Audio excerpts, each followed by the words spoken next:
তো এই হচ্ছে সকালের চা। সবাই এখানে একটু চা বিস্কিট লেক্সাস খেয়ে আমরা এখন বের হয়ে যাব। এখন বাজে 5:15। তো আশেপাশের সব শিপ থেকেই একটা করে বোট বের হচ্ছে, আর অলমোস্ট মানে একটু ভালোই শীত। সো এটা হচ্ছে আমাদের আজকে ফার্স্ট স্পট। এরপরে আস্তে আস্তে আরও আছে নাস্তার পরে। আমাদের বোটে অলরেডি মানুষটা শুরু করছে, আমাদের অলমোস্ট শেষ। তো আমরা এখন উঠে যাব।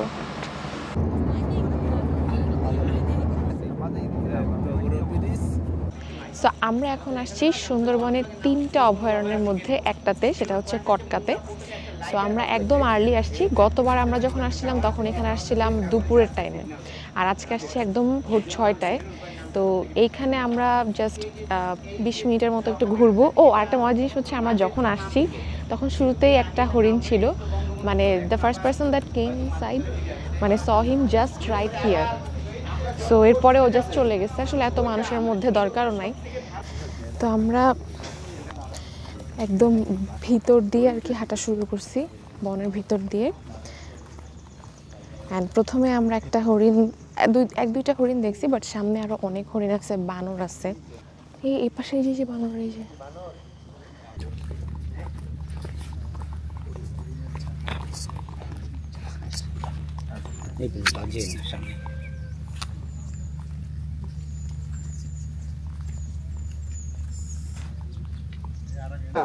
আমরা কেউ ডিস্টার্ব করবো না, ও কিন্তু পুরো টিম চলে আসবে।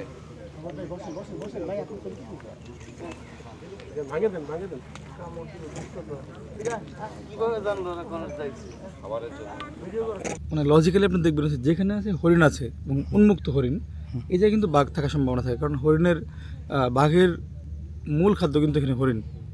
তো যে কারণে এখানে 2টা বা 3টা টাইগার টিলা বানানো হয়েছে। এগুলো একটু সাধারণ ল্যান্ড থেকে একটু উঁচু করে বানানো। আর মূল কারণ হচ্ছে যে যখন জোয়ার হয় এখানে পানি কিন্তু উঠে যায়, দেখেন ভিজা জায়গা। তো ওই বাঘ টাঘগুলো বা কিছু হরিণও ওই জায়গা থেকে অবস্থান করতে পারে। আবার দেখা যায় যে অনেক সময় হরিণ ধরার পরে ওই সময় জোয়ারটা আসছে, তখন বাঘ করে কি টেনে নিয়ে চলে যায় টাইগার টিলায়, সেখানে বসে রাখা হয়। ওই টাইগার টিলাগুলোতে গেলে অনেক সময় হরিণের কঙ্কাল, মাথা, খুলি সেটা পাওয়া যায় আর কি। তো এই জন্য এইসব জায়গাতে দেখেন না, আমাদের গার্ডরা খুব মানে স্ট্রিক্ট থাকতেছে যে কাউকে গ্রুপের বাইরে যেতে দিচ্ছে না, গ্রুপ ছাড়া হওয়া যাবে না। তো আশেপাশে এই যে গাছ এরকম অর্ধেক অর্ধেক ভাঙা, পুরা মনে হচ্ছে দেখে একটা ডিস্ট্রয়েড একটা জায়গা। এটা বেসিক্যালি হচ্ছে সিডরের ভয়াবহতা। মানে যখন সিডরটা হয় তখন খুলনা আর মংলাকে বাঁচাইছে হচ্ছে এই জায়গাটা, এবং এই জায়গাটা এত বাজেভাবে ক্ষতিগ্রস্ত হয়েছে যে এর পরে কখনো আর এই মাটিতে গাছ হয়ই নাই। মানে দেখবেন যে একটা সার্টেন পার্ট পর্যন্ত পুরাটা এরকম, আবার একটা বর্ডারের পর গাছ হচ্ছে। মানে এই অংশটা এত বাজেভাবে ক্ষতিগ্রস্ত হয়েছে। এই জায়গাটা হচ্ছে একদম পিকচারের মতো সুন্দর, মানে খালি চোখে কিরকম লাগতেছে এটা আসলে আমি আপনাকে ভিডিওতে বলে বোঝাতে পারবো না, এত সুন্দর। এটা হচ্ছে এখানকার পদ্মপুকুর। অ্যান্ড আমাদের গ্রুপের কিছু মানুষ আছে পারলে ওখানে নিচে নেমে ছবি তুলে পানিতে ভিজে। হ্যাঁ, এই যে এখন যাবেন কিন্তু ডিরেক্ট। এখানে মাছ এসে আছে, দেখো দেখো ছোট ছোট। তো এখন আমরা চলে যাচ্ছি সবাই, হাফ সামনে হাফ পিছনে। মোটামুটি এখানে ভালোই ঘোরা হয়েছে। গতবার এসে আমরা এতক্ষণ ছিলাম না, 10 মিনিট ছিলাম, বাট এবার পুরো একটা রাউন্ড দিছি। সো এইবার একটা ওয়ার্থ ইট ছিল।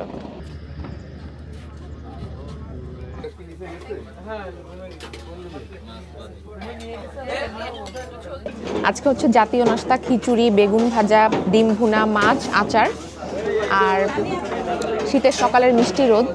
সো নাস্তাটা ভালোই হবে। আর এরপরে আমাদের 5.5-6 কিলো হাঁটতে হবে, তাই আর কি একটু পেট ভরে খেয়ে নিতে হবে এখানেই।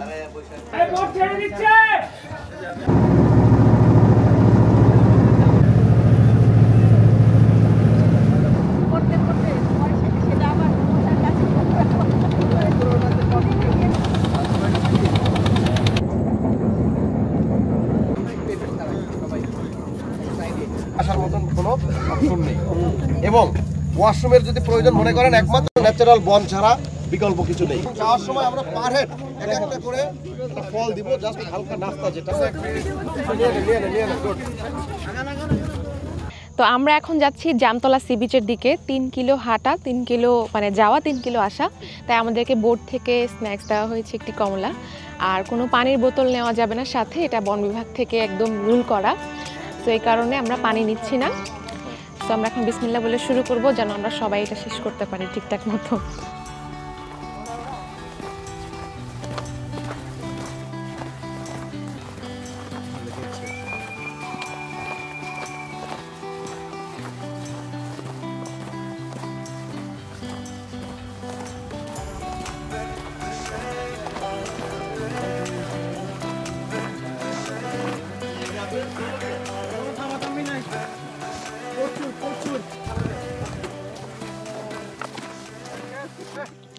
তো আমরা এখানে আসার পরে 40-45 মিনিট মতো রেস্ট নিলাম, ক্রিকেট খেললো, আমরা একটু মজা টজা করলাম, গল্প করলাম। এখন আমরা আবার ফেরত যাব। আমি এখনও টায়ার্ড না, অনেকে টায়ার্ড। ওয়েদারটা ভালো, রোদে একটু তাপ আছে, বাট বাতাসও আছে, সো প্যারা নাই। আমার কাছে মনে হয় ভালোই লাগছে। যেই পথে আমরা আসছি ঠিক সেই পথ দিয়েই আমরা আবার ব্যাক করব। সো যেতে হয়তো 1 ঘন্টা মতো লাগবে, তারপর গিয়ে সবাই একটু রেস্ট নিব। আর এই তো মোটামুটি অনেক দূর পর্যন্ত কিন্তু পানি যায় রাতের বেলা, এগুলো সব ভিজা। তো এখন আর কি রোদ আসবে, শুকাবে, আবার সন্ধ্যার পরে আবার জোয়ার আসবে, এই তো। আমাদের এখন প্ল্যান হচ্ছে আমরা শিপে যাব। শিপে যে আমরা গ্রিন কোকোনাট ডাবের পানির ব্যবস্থা আছে, আমরা এটা এখন যেই শিপ ছেড়ে দিব, প্লাস শিপ চলতে থাকবে হচ্ছে 2 ঘন্টার মতন কচিখালির উদ্দেশ্যে। এবং পাশে আরেকটা স্পট আছে ডিমের চর। এবং জোয়ারের টাইম যেহেতু আপনার ডিমের চরে যদি আপনারা কেউ গোসল করতে চান অবশ্যই সেভাবে প্ল্যানিং থাকবে। তো আমরা সবাই জামতলা সি বিচ থেকে আসার পরে আমাদেরকে সবাইকে এরকম গ্রিন কোকোনাট দেওয়া হয়েছে। সো এটা খুবই ভালো একটা কাজ করছে, কারণ আমাদের যেহেতু পানি নেওয়া নিষেধ ছিল, পানির বোতল নেওয়া নিষেধ ছিল, সো আমাদের গলা শুকা অবস্থা খারাপ 6 কিলো হেঁটে। So thank you MV Silver Cruise আমাদেরকে এই আয়োজনটা আসলে করার জন্য, it was much needed. So আমরা লাঞ্চের পরে আবার বের হয়ে গেছি। এখন আমরা আসছি হচ্ছে শরণখোলা রেঞ্জে। এইখানে আমি আগে আসছি কিনা আমার আসলে ঠিক মনে পড়ছে না। আর আজকের লাঞ্চটা অনেক মজা ছিল, একদম দেশি খাবার ছিল, ভাত, মাছ, তারপর চিকেন কারি, ডাল ছিল, একদম ঘন ডাল, পায়েস ছিল, ভর্তা ছিল 2 রকমের।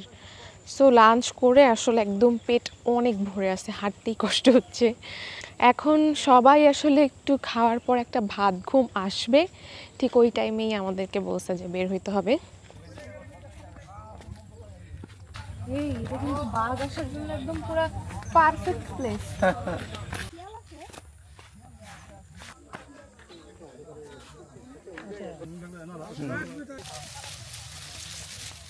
আপনার মানে বাঘের পায়ের ছাপটা দেখে কি মনে হয়েছে, যেটা কয়েক ঘন্টা আগে বা কখন হইতে পারে? মানে আপাতত আন্দাজ থাকার কথা। হ্যাঁ, এটা আজকের ছাপ না। আচ্ছা, তাই? আজকের ছাপ না, তবে এই পথটা দিয়ে সচরাচর বাঘ চলাচল করে। আচ্ছা, হ্যাঁ, কারণ এটা আমরা কচিখালি, এটা অরিজিনালি এখানে এই বাঘ সবথেকে বেশি অফিস এলাকায় বিচরণ করে কচিখালিতে। কারণ আমরা এর আগের একটা প্রোগ্রামে, প্রায় 10-12 দিন আগের একটা প্রোগ্রামে খুব সকালে আসছিলাম, তখন এখানকার যে একটা মসজিদ দেখছেন, মসজিদের মুয়াজ্জিনের পিছন পিছন বাঘ হাঁটতেছে। ও পিছনে তাকায়, মানে ওই শব্দ পেয়ে ও দৌড় দিয়েছে। পরে আমরা যখন ব্যাক করছি তখন দেখি ওর ছাপ পুরা বালু মাখা, তো বালু দিয়ে কংক্রিটের উপর হাঁটছে, একেবারে ছাপ পড়ে আছে। এবং এটা অরিজিনাল এই ক্যানেলটার মাথায় গেলে অনেক সময় বাঘ ওই মাথায় একটা 2 নালা, মানে 2টা ক্যানেল হয়ে গেছে আলাদা, ওই মোড়েও প্রায় সময় বসে থাকে। আচ্ছা, হ্যাঁ, এবং ওরা তো সাঁতরাইতেও হ্যাঁ পারবে। ভালো সাঁতার কাটে। অনেক সময় যখন ওই সাইডে বসে আছে, কত ট্রলারে একটা শব্দ পেল, ও কিন্তু তখন ক্যানেল পার হয়ে আরেক পারে চলে যায়, উপর থেকে জাম্প করে। এরকম অভিজ্ঞতা হয়েছে আপনাদের যে অনেক ভয়, মানে সব একটা রিস্কি একটা সিচুয়েশন হয়ে গেছে? আমি নিজেই এখানে 2বার পড়ছি। এই যে যেখান থেকে আসলাম, বাঘের ছাপগুলো দেখলেন এখানে, মানে আমরা গেছি, আমরা দেখতেছি যে তাজা হয়তো 10 থেকে 15 মিনিট আগে বাঘ মুভ করছে, মানে ওর যে নখটা কাদার মধ্যে, নখের ছাপটাও তখন স্পষ্ট দেখা যাচ্ছে। আর এই যেটা দেখলেন, এটা অথবা 1 দিন আগের বা 2 দিন আগের, ওই যে ওনারা ওখানে দেখছেন ছন কাটতেছে, তার মানে এখনও মাঠে খুব বেশি একটা যাবে না। অনেক লোক দেখলে ও সেই যে সব জায়গাগুলো অ্যাভয়েড করে। তবে মানে এই এলাকাটা অরিজিনালি বাঘের অবাধ বিচরণ এখানে। তো এরপর আমরা কচিখালি থেকে ডিমের চরের দিকে গেলাম।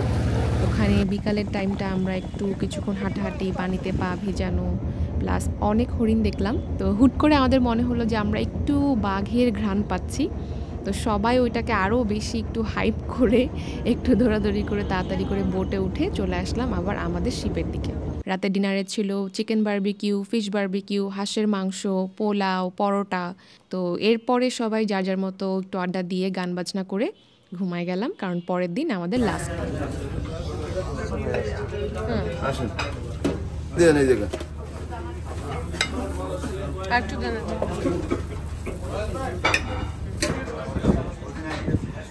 আমরা এখন আসছি করম জলে। আমি ভাবছিলাম যে আগের যে প্লেসটা গেছিলাম একদম প্রথম দিন আন্দারমানিক, আমি ভাবছিলাম যে ওইখানে আমাদের আসলে হরিণকে পাতা খাওয়ানোর ওই প্লেসটা, বাট এইখানে বেসিক্যালি পাতা কিনে খাওয়াইতে হয়, 10 টাকা না 20 টাকা আটি থাকে, ওইভাবে কিনে হচ্ছে সবাই খাওয়ায়। সো এটাও একটা বিজনেস।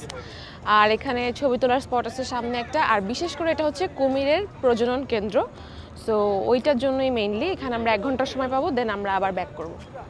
তো আমরা হচ্ছে মিতব্যয়ী হব, যার কারণে আমরা এখান থেকে লম্বা লম্বা ঘাস নিয়ে ওদেরকে খাওয়াবো। আমি এই গতবার এসে এই জালে পড়ছিলাম, মানে কিনে কিনে খাওয়ানো কোনো দরকার নেই। আপনি একটা ছবির জন্য ভিডিওর জন্য যতটুকু খাওয়াবেন, এটার জন্য কেনার কোনো প্রয়োজন নেই। কেউ আসবে? No one is interested because they have got enough food there. ওরা লাল শাক খাচ্ছে, they are not interested in ঘাস। নাও খাও। আউ! অনেক বেশি enthusiastic ও, ওর অনেক ক্ষুধা লাগছে মেবি। এই তুমি এত শাক টাক খাচ্ছ, তাও তোমার পেট ভরে না?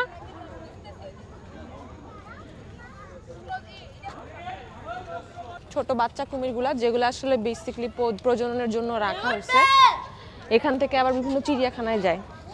এখানেও আমরা কয়েকটা জাত দেখতে পাচ্ছি। দে আর স্লিপিং বেসিক্যালি।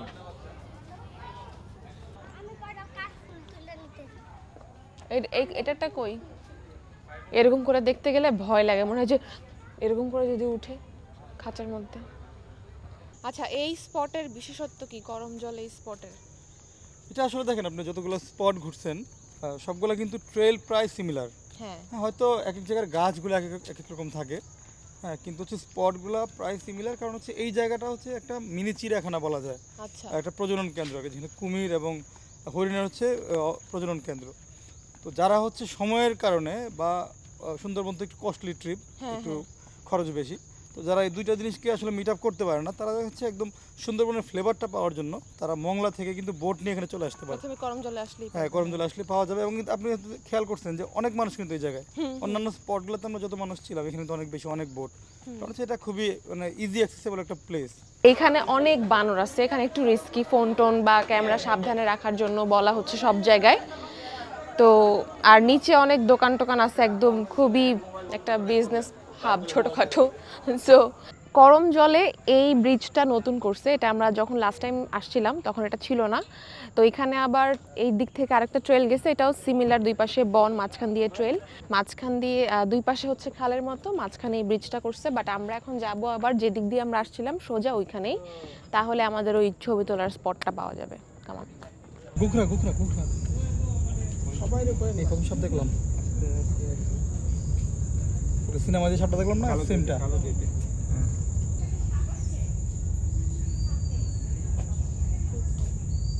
সো এটা ছিল আমাদের সুন্দরবনের শেষ স্পট। আর অন্যান্য জায়গায় কিন্তু এরকম পার্ক মতো ছিল না, দোকানপাট ছিল না, বাট করমজলে আছে। আর আমাদের এইবারের সুন্দরবন ট্রিপের, মানে আমাদের যে ক্রুজ শিপের যে ভ্রমণটা ছিল, এটাই লাস্ট স্পট করমজল। এরপরে আমরা সুন্দরবনেই থাকবো, বাট আমাদের এই ক্রুজ শিপের জার্নিটা শেষ। সো দেখা হবে নেক্সট ভিডিওতে। টিল দেন, আল্লাহ হাফেজ।